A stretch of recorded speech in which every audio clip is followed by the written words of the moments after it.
दोस्तों हाल ही में मैंने मॉन्स्टर समर नामक हॉरर थ्रिलर फिल्म को देखा है जो कि इसी साल रिलीज हुई है और इस फिल्म को डेविड हेनरी ने डायरेक्ट करा है। IMDb पे फिल्म को मिले हैं 5.7 स्टार्स आउट ऑफ 10 और रॉटन टोमेटोज पे it's 63% fresh with an audience score of whopping 84%। तो आज की वीडियो में हम मॉन्स्टर समर फिल्म की कहानी को जानते हुए इसकी एंडिंग पे बातें करेंगे। अब वीडियो शुरू करने से पहले मेरी आप सभी से एक रिक्वेस्ट है कि अगर आपको ये वीडियो पसंद आती है तो वीडियो को लाइक और चैनल को सब्सक्राइब भी जरूर कीजिएगा। So now with that said, let's roll the intro.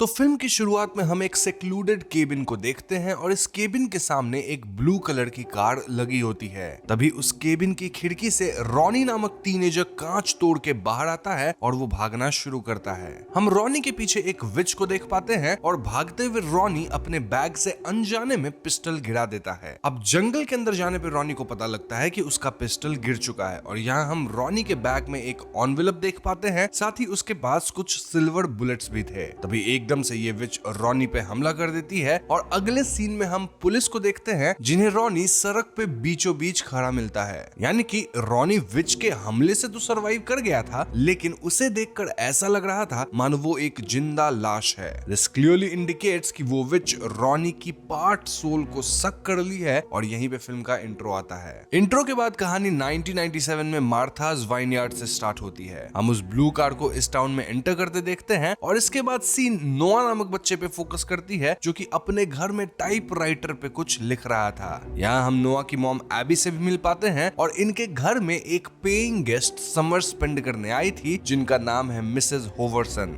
Mrs होवर्सन यहाँ साइकिल से आई थी और वो अपनी कार को कहीं और रखी थी। कमिंग बैक टू नोआ, हम समझ पाते हैं कि जो वो टाइपराइटर पे लिख रहा था वो काइंड ऑफ एडिटोरियल था फॉर द न्यूज़पेपर, ऑल्दो वो कॉन्स्पिरेसी थियरीज जैसी बातें लिखा था। ऐसे में एक न्यूज़पेपर के एडिटर नोआ से क्लियरली कहते हैं कि वो ये सब बोगस चीजें नहीं छाप सकते। मोरओवर ये टाउन समर में टूरिस्ट्स वगैरह अट्रैक्ट करता है जो कि दूर से यहाँ चिल करने आते हैं, तो वो लोग रिलैक्सिंग लाइट हार्टेड कंटेंट ही पढ़ना चाहेंगे। नोआ और एडिटर की बातों से हम ये भी समझ पाते हैं कि नोआ के पिता भी एक जर्नलिस्ट थे, लेकिन कई सालों से उनका कोई पता नहीं है। मोस्ट प्रोबेबली वो अब इस दुनिया में नहीं है। आगे हम नोआ के फ्रेंड से भी मिलते हैं जिनका नाम है बेन, यूजीन एंड सैमी। एक दिन बेसबॉल गेम के बाद नोआ और उसके फ्रेंड्स घर जा रहे होते हैं जब रास्ते में उन्हें एक घर दिखता है। चारों दोस्त उस घर को देखते हुए बातें करने लगते हैं और हमें पता चलता है कि उस घर में एक बूढ़ा आदमी रहता है जिसने अपनी पूरी फैमिली को मारकर उनकी बॉडीज को अपने ही गार्डन में दफनाया हुआ है। अब दोस्तों ये सिर्फ रूमर्स थी, मतलब इस बात में सच्चाई बिल्कुल भी नहीं थी, लेकिन नोआ इस बात को सच मानता है और इसे प्रूव भी करना चाहता है ताकि उसकी स्टोरी फ्रंट पेज पे पब्लिश हो सके। इसलिए दोस्तों के ना चाहते हुए भी नोआ उनके साथ उस बूढ़े आदमी के प्रॉपर्टी में घुस जाता है। इनफैक्ट वहां जाके वो छानबीन शुरू करता है, लेकिन तभी वो आदमी इन्हें देख लेता है और ऐसे में चारों बच्चे चिल्लाते हुए भागते हैं। इस भाग दौड़ में नोआ का बैग उस बूढ़े आदमी के प्रॉपर्टी पे ही छूट जाता है। खैर उस रात नोआ का बेस्ट फ्रेंड बेन उसके घर उससे मिलने आता है और इनकी बातों से हम समझ पाते हैं कि बेन अपनी गर्लफ्रेंड एली के साथ आज रात जंपिंग ब्रिज के पास स्विम करने जा रहा था। यहाँ बेन नोआ को एक बेसबॉल कैप गिफ्ट करता है, साथ ही बेसबॉल गेम की टिकट भी देता है। तो आगे हम बेन और एली को स्विमिंग करते देखते हैं कि तभी वहां वो पहले सीन वाली विच आ जाती है और वो बेन को पानी के अंदर खींच लेती है। अब एली तो तैर के भाग निकलती है लेकिन बेन नहीं बच पाता, यानी कि विच बेन के सोल को काइंड ऑफ सक कर लेती है। तो अगले दिन जब नोआ बेन के घर जाता है तो वहां उसे पुलिस दिखती है और पता करने पे नोआ पाता है कि बेन वैसे तो पिछली रात सही सलामत घर वापस आ गया था, लेकिन अब वो भी जिंदा लाश की तरह है। मतलब बेन ना कुछ ढंग से बोलता है ना किसी की बात सुनता है, जस्ट लाइक रॉनी। ये सब देखकर नोआ एली से मिलने जाता है और एली नोआ को पिछली रात की सारी बात बताती है, जिसे सुन नोआ वाज सरप्राइज्ड। नोआ तुरंत जंपिंग ब्रिज वाली लोकेशन पे जाता है और वहां उसे एक ब्लैक कलर का कपड़ा मिलता है। इस जगह पे नोआ को मिसेस होवर्सन दिखती हैं जो कि नोआ को देखकर वेव करती हैं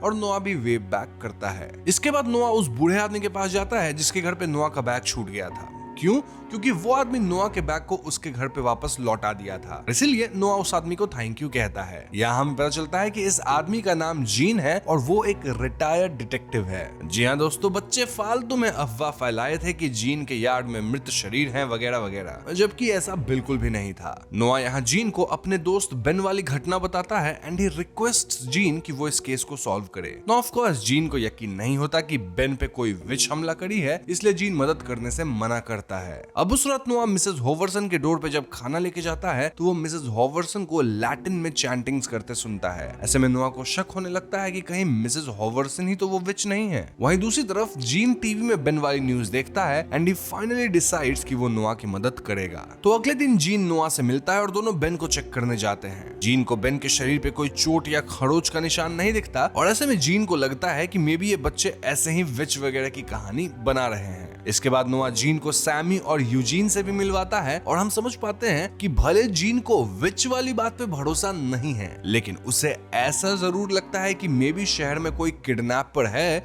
जो बच्चों को उठा रहा है। यहाँ जीन की अपने बच्चे को लेके भी एक ट्रैजिक बैक स्टोरी है जो कि आपको आगे वीडियो में पता चल ही जाएगी। खैर यहाँ से सीन शिफ्ट होकर फ्रैंक नामक बंदे पे फोकस करती है जो कि कैंपिंग आया हुआ था। वहाँ एक खूबसूरत लड़की फ्रैंक को अपनी ओर अट्रैक्ट करके वुड्स में ल्योर करती है और हम समझ पाते हैं कि वो खूबसूरत लड़की और कोई नहीं बल्कि विच है और फ्रैंक उसका अगला शिकार है। वैसे इस जंगल में कई जगह माइंस भी लगी हुई थी और जब ये विच फ्रैंक के सोल को लेती है तो वहां हम एक माइन भी ब्लास्ट होते देखते हैं। तो अगले दिन न्यूज में फ्रैंक की स्टोरी चल रही थी जहां फ्रैंक भी बेन की तरह नम हो चुका था। ये देखने के बाद नोआ और जीन उस जगह पे जाते हैं जहां कल रात ब्लास्ट हुआ था। वहां एक बहुत बड़ा गड्ढा बन चुका था और नोआ को वहां फिर से एक ब्लैक पीस ऑफ क्लॉथ मिलता है। इतना ही नहीं, नोआ को वहां एक टूटी हुई ब्रूम भी दिखाई देती है और ये सब देखकर नोआ और जीन दोनों कन्विंस हो जाते हैं कि इट्स क्वाइट पॉसिबल कि ये काम किसी विच का ही है। इसके बाद नोआ, उसके दोस्त और जीन मिलकर विच को पकड़ने का प्लान बनाते हैं। यहाँ जीन सबको बताता है कि ट्रेडिशनली विचेस यंग रहने के लिए बच्चों को खाया करती थी। इसके अलावा वो हमेशा ब्लैक क्लोथ्स पहनती थी और ब्रूम्स पे उड़ती थी।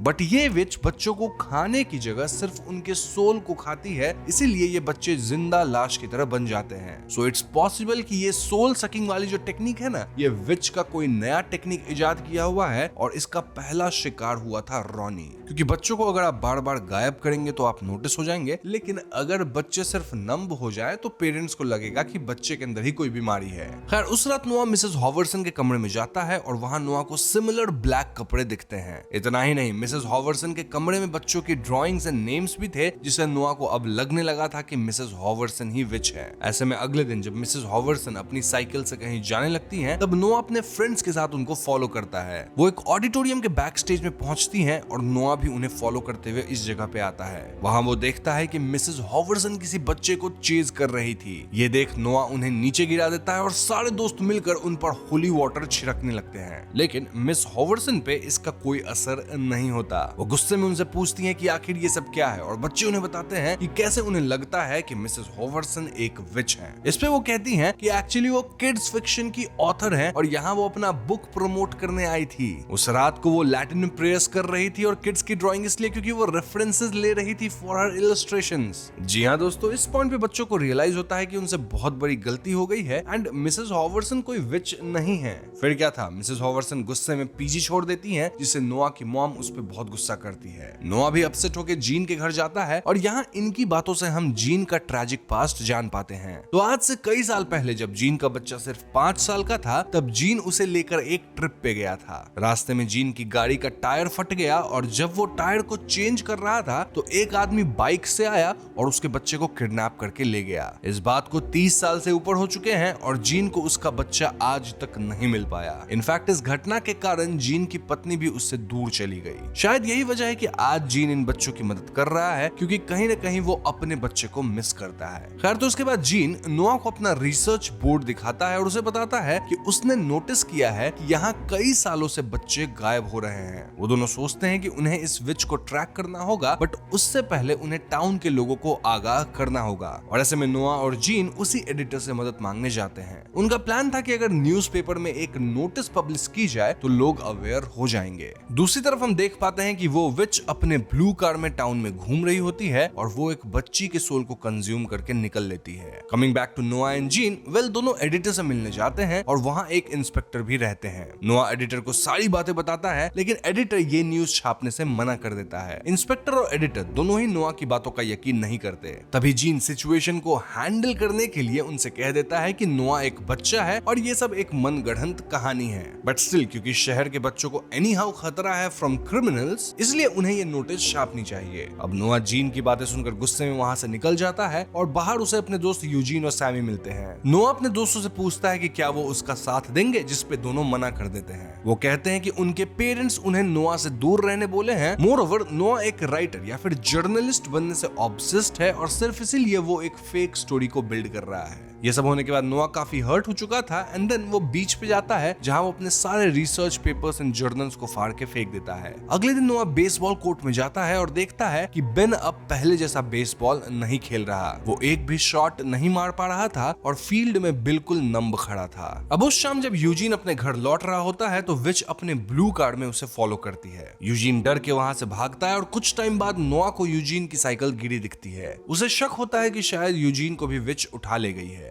नोआ फौरन फुटप्रिंट्स को फॉलो करके जंगल में जाता है जहां यूजीन उसे डरे हुए हालत में लेकिन सही सलामत मिलता है। तभी इन दोनों के सामने ब्लैक हुड पहने एक विच आती है और वो नोआ को कन्फ्रंट करती है सेइंग कि वो विच के काम में बहुत ज्यादा टांग अड़ाने लग गया है। दोनों बच्चे डर के वहां से भाग जाते हैं और रोड तक पहुंचते ही यूजीन नोआ को गिरा देता है और कहता है कि ये सब उसकी वजह से ही हो रहा है। यूजीन नोआ को छोड़कर वहां से चला जाता है और यहाँ नोआ एक स्ट्रेंज चीज नोटिस करता है। मतलब ये छोटी सी ही बात थी बट स्टिल उसके जूतों में रेड एल्गी चिपका हुआ था जो कि उस एरिया में पाया जाता होगा जहां ये लोग अभी विच से बच के आए हैं। खैर नोआ घर जाने लगता है और विच एक बार फिर उसका पीछा करने लगती है। ऐसे में नोआ भागकर जीन के घर जाता है और उसे सब कुछ बताता है। यहाँ जीन नोआ से रेस्टोरेंट वाली बात के लिए सॉरी कहता है। इनफैक्ट वो नोआ को अपनी पूरी रिसर्च दिखाता है। जीन बताता है कि उसे एक बच्चे को पता चला है जो मिसिंग था बट फिर वो वापस मिल गया। उसकी हालत भी बिल्कुल बेन जैसी ही थी। यहाँ हम देख पाते हैं कि ये लड़का और कोई नहीं बल्कि रॉनी था जिसे हमने मूवी के स्टार्ट में देखा था। जीन कहता है कि वो रॉनी से मिलने उसके घर जाएगा जो कि दूसरे टाउन में है। इसके बाद नोआ जब अपने घर आता है तो उसकी माँ उसके पापा की कुछ चीजें उसे दिखाती है। वो नोआ को दिलासा देती है कि नोआ भी अपने पापा की तरह एक बहुत ही अच्छा जर्नलिस्ट बनेगा और यहाँ हम दोनों को एक इमोशनल मोमेंट शेयर करते हुए देखते हैं। इस सीन में ये भी क्लैरिफाई हो जाता है कि नोआ के पिता कहीं बाहर ड्यूटी करते वक्त अपनी जान गंवाए थे। हर उस रात विच जीन पे अटैक करती है। जीन के घर की टीवी अचानक से खुल जाती है और वहाँ एक वीडियो चलने लगता है जिसमें जीन का बेटा उससे कहता है कि आखिर जीन ने उसकी जान क्यों नहीं बचाई। ये देखकर जीन बहुत इमोशनल हो जाता है और रोने लगता है। इसके बाद वो विच नोआ के घर जाती है और वहाँ उसे डराती है। वो पहले उसके रूम के सारे लाइट्स ऑफ कर देती है और फिर उसके टाइपराइटर में एक पोएम लिखती है। पोएम इस बारे में होता है कि कैसे वो बच्चों के सोल को खाती है और अब नोआ की बारी है। तो अगले दिन जीन रॉनी के घर जाता है और रॉनी भी बिल्कुल नंब था और किसी भी बात का कोई जवाब नहीं दे रहा था। जीन उसके कमरे में कुछ प्रूफ या कोई लीड ढूंढने लगते हैं कि तभी उन्हें रॉनी का बैग मिलता है। ये वही बैग था जिसे लेकर वो मूवी के स्टार्ट में भाग रहा होता है। उस बैग में उन्हें एक बॉक्स मिलता है जिसमें काफी रिसर्च मटेरियल होता है जो रॉनी कलेक्ट किया था। इसमें वो सिल्वर बुलेट्स भी होती हैं। इन सारी चीजों को देखकर जीन समझ जाता है कि रॉनी को पता चल चुका था कि विच कौन है और वो वहां उसे मारने गया था, लेकिन विच ने उसे पकड़ लिया और उसकी सोल को खा ली। एनीवेज अब जीन वापस घर जा रहा होता है तभी उसे एक बात क्लिक करती है। रॉनी के रिसर्च में काफी सारे पिक्चर्स थे जो कि विक्टिम्स के थे। वो उन सारे पिक्चर्स को देखता है और नोटिस करता है कि जितने भी बच्चे विच के विक्टिम्स बने थे वो सभी अपने अपने शहर के बेसबॉल टीम में थे और उन सभी टीम का अंपायर सेम था। जी हाँ दोस्तों, विच कोई और नहीं बल्कि अंपायर ही था। दूसरी तरफ नोआ अपने बेसबॉल मैच में बैटिंग करने आता है और नोटिस करता है कि अंपायर के शूज पर भी वही रेड एल्गी चिपका हुआ था जो कि उसके शूज पे था। इसके बाद वो अंपायर के हाथ में बर्न मार्क्स भी देखता है। दिस क्लियरली प्रूव्स कि ये बर्न उस दिन माइंड ब्लास्ट से हुआ होगा और एल्गी उस एरिया में जाने से अंपायर को लगा, यानी कि ये विच अंपायर का रूप लेके बच्चों के पास रहती है और फिर उन्हें अपना शिकार बना लेती है। तो गेम के बाद नोआ यूजीन और सैमी को अंपायर के घर चलने के लिए मनाता है और ये तीनों वहां पहुंचते हैं। वहां उन्हें कई बच्चों की बिलोंगिंग्स मिलती है जैसे कि उनके आईडी कार्ड्स, बैग्स वगैरह वगैरह, और सैमी ये सब रिकॉर्ड कर रही होती है। तभी वहां अंपायर आ जाता है और उन पे अटैक कर देता है जिससे सभी बेहोश हो जाते हैं। जब इन बच्चों की आंखें खुलती है तो वो रियलाइज करते हैं कि अंपायर ने उन्हें बांध दिया है। तभी अंपायर वहां आ जाता है और उनसे कहता है कि वो उन्हें मारना नहीं चाहता था। वो यानी विच बच्चों को खाने से बोर हो गई थी और तभी वो ये न्यू मेथड ढूंढी। लेकिन क्योंकि ये तीनों अपनी चॉइस से यहाँ आए हैं तो अब वो उनका सूप बना के पिएगी। यहाँ अंपायर अपने विच फॉर्म में आती है और नोआ को घसीट कर वहां से ले जाने लगती है। यूजीन और सैमी खुद को वहां रखे एक लाइटर की हेल्प से छुड़ा लेते हैं और नोआ को बचाने के लिए जाते हैं। हम देखते हैं कि इस लाइटर की वजह से चारों तरफ आग लगने लगती है, जिससे ये विच डिस्ट्रैक्ट होती है। बच्चे भी विच से लड़ने लग गए थे। स्टिल ये विच बच्चों पे भारी पड़ती है, लेकिन इससे पहले विच बच्चों को मारती, जीन यहाँ पहुंच के विच पे गोली चलाता है। वो विच को एक सिल्वर बुलेट से शूट करता है, वही बुलेट्स जो उसे रॉनी के पास मिले थे। अब देखा जाए तो ये बुलेट एक्चुअली में विच को अफेक्ट करते हैं। इनफैक्ट हम देखते हैं कि उसकी बॉडी से एक ग्लोइंग थ्रेड जैसा कुछ निकलता है, जिसे वो वापस अपने अंदर कंज्यूम कर लेती है। ये देखकर जीन समझ जाता है कि ये ग्लोइंग थ्रेड और कुछ नहीं बल्कि उन बच्चों की सोल्स है जिनके सोल्स को विच ने कंज्यूम किया था। यानी कि अगर ये लोग सारी सिल्वर बुलेट्स विच को मार देंगे तो शायद नंब बच्चों को उनकी सोल्स वापस मिल जाए और वो नॉर्मल हो जाएंगे। बस फिर क्या था, नोआ और जीन विच से लड़ने के लिए बढ़ते हैं। यहाँ इनके बीच काफी हाथापाई होती है, जिसके एंड में विच नोआ को पकड़ लेती है। वो नोआ के सोल को कंज्यूम करने लगती है कि तभी जीन विच को काफी गोली मारता है। ऐसा करते ही उस विच के अंदर से सारे सोल्स बाहर आ जाते हैं और विच पूरी तरह से खत्म हो जाती है। हम देख पाते हैं कि वो विच काइंड ऑफ भस्म हो जाती है। वहीं दूसरी तरफ सारे सोल्स वापस बच्चों में चली जाती हैं और वो सारे बच्चे वापस से नॉर्मल हो जाते हैं। यहाँ नोआ और जीन देखते हैं कि घर में लगे आग के कारण सारे सबूत और कैमरास पूरी तरह से जल चुके थे। यानी कि ये लोग प्रूव नहीं कर पाएंगे कि इतने महीनों से क्या चल रहा था, मतलब विच वाली पूरी कहानी। लेकिन वो एटलीस्ट इस लड़ाई को जीत जरूर चुके हैं। वैसे प्रूफ्स खत्म होने के कारण नोआ अब विच पे आर्टिकल नहीं लिख सकता, क्योंकि एज यूजुअल लोग इसकी बात नहीं मानते। इसलिए इंस्टेड वो जीन के बारे में लिखता है कि कैसे जीन अपनी कंट्री के लिए सर्व किया था और कैसे उसके अराउंड जो रूमर्स है वो बिल्कुल बेबुनियाद है। एडिटर को ये स्टोरी बहुत पसंद आती है और वो इसे पब्लिश करने के लिए मान जाता है। हम इस स्टोरी को न्यूज़पेपर के फ्रंट पेज पे देखते हैं, जिसके बाद नोआ जीन से मिलने जाता है।